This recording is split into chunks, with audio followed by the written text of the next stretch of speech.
Hi, today I'm going to talk about how I manifested, completely created a car out of thin air.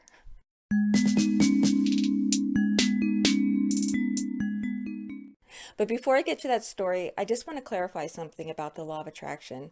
I've been studying the law of attraction for 10 years now, and I feel like I really understand it.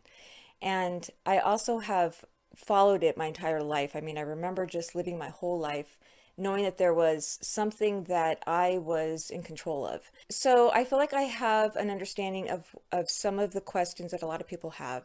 When you read anything about the law of attraction, it will say ask, believe, and receive. So what do they mean by ask? Do they mean pray? Do they mean cry out to the heavens that you need something? Is it just an inner knowing that you need something and the universe just knows it, so it creates it for you? Well, I could clarify that. There's two types of asking. There is when you verbally say, I need a car. I'm riding the bus, which was my situation. I was riding the bus to work in the rain. It was uncomfortable. It was cold. And it would really have been nice to have a car. And we had a car, but my husband used it to get to work because he worked 50 miles away. I only worked about 3 miles away, but still it was uncomfortable to ride the bus every day. There's asking where you actively ask and you try to do something and use some kind of modality to bring that into your existence. And then there's passive asking. Passive asking is when you're just walking down the street one day and you see a car and you're like, oh, that's a really nice car. That'd be nice to drive that car. And then you completely forget about it and go about your day. And then days later, maybe even years later, you actually end up with that exact type of car and you completely had forgotten that you ever saw one, but until you get into it and realize, oh my gosh, this was something I remember saying years ago that I wished that I could have the experience of riding in this car, and now here I am. That's passively asking, and that happens all the time. And it's actually happening with things that you want and you don't want. It's basically little things all throughout your day that you're thinking, well, I wish I could have a better relationship with this person. We're fighting right now, and I just wish we could have a better relationship. That's passively asking. You're not doing anything to create that to happen, maybe, but you're just wishing, and then you're going about your day, and that will happen later on. But there's also actively asking, and this is how I created this car. Actively try to do something to make it come into my existence. So however, the secret to actively asking with some actual success is to have fun with it. You're actively asking just because it's fun to actively ask. You're not really, I don't want to say you're not expecting the car because you are hoping to get a car, but it's just fun to ask for one. It's just fun to fantasize about driving it. And so this is what I did. And so this is how I created a car. I was in Las Vegas in a casino. This was probably around 2011, 2010. And in one of the casinos was a big, beautiful black car. I believe it was a Corvette. I'm not sure. I'm not real familiar with the different types of car brands and everything. I just know it was a big, beautiful black car. And it was on display. And it said, fill out this form and you can win this car. So I thought, well, shoot, that would be fun to fill this out because, I don't even have a car, so it'd be fun to win a car, you know. And so I filled out this form.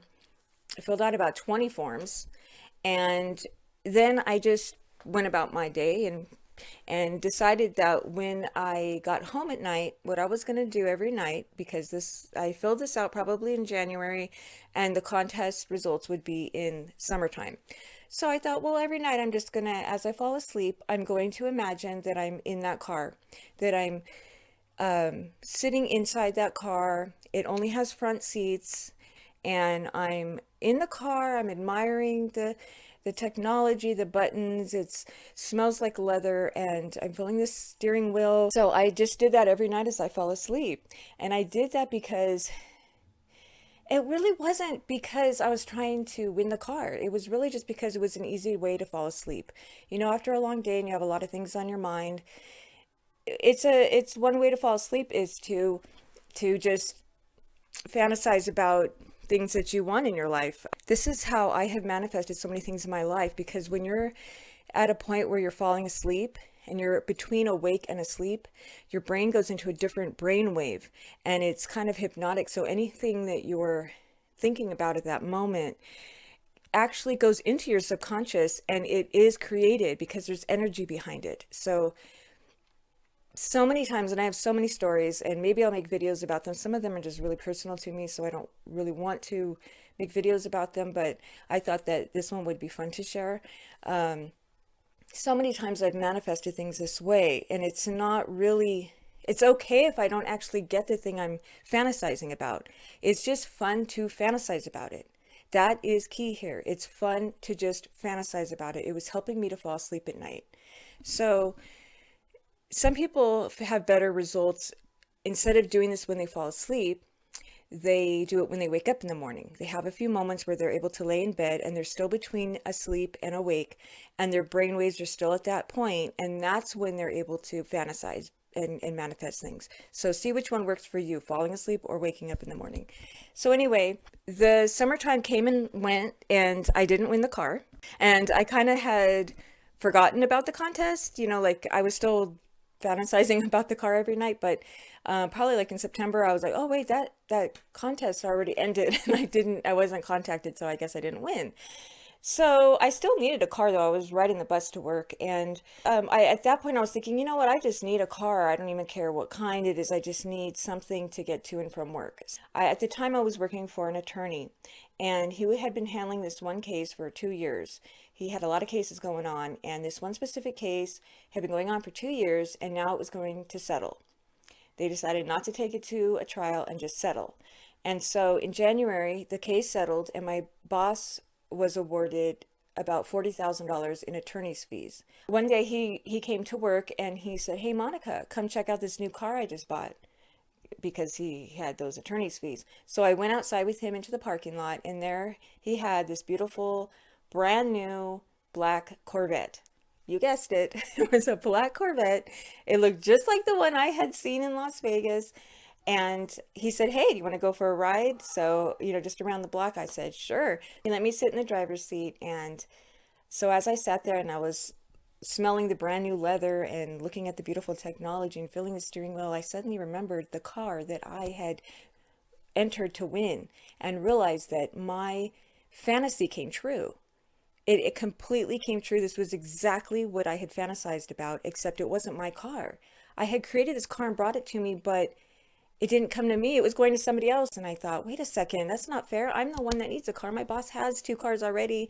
I need a car. And I was doing this for myself. But what hit me was, instead of being jealous, I switched my mind frame and thought, wait, this is proof of how spectacular the law of attraction is. I just created this. I didn't know my boss was planning on buying a car or anything. I mean, like I said, he already had 2 cars. So I had no idea he was going to even win the case or settle it or anything and get attorney's fees.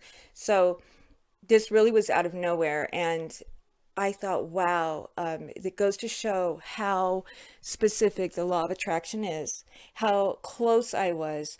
But because at one point, remember I said, I was thinking, I just need a car. I don't care what kind it is. I'm not a materialistic person. I really didn't care. I entered that contest because it was fun. But deep down, I did need a car still. So what happened is I ended up moving and still working at the same place, but now I was really far, and now I was going to have to take 2 buses. And my boss said, hey, I really don't want to lose you, and I know that it's going to be hard for you to take 2 buses to work, so do you want to use one of my old vans? He had an old van, and you can use it to go back and forth to work. And I was like, yes, that would be great. So I did end up getting a car, but it was an old van. But I did get a vehicle, and I got what I asked for. I said, hey, I just need something other than a bus. So I did get that, but what I had manifested was something that went to somebody else. We're all connected in a way. There's only one consciousness out there in the world, and we're all just connected to it. So in manifesting a car that somebody else ended up using, we're all connected. We all are one. So technically, if you really want to get deep, it was created for me, and it was created for me to share this story with you, to show you how close you can get. And when anything like that happens and you feel a sense of jealousy, instead of feeling more negative emotion and more jealousy and really blocking yourself from getting that thing, realize how close you are. Realize, wow, I was really close. This is proof to me that I was very close, and now I need to just tweak it a little more, become a little more trusting in the universe and trusting in the power I have inside me, and I could really manifest so much. I could create anything into my life that I so desire. So I hope you enjoyed this story, and if you have a similar experience, please leave a comment.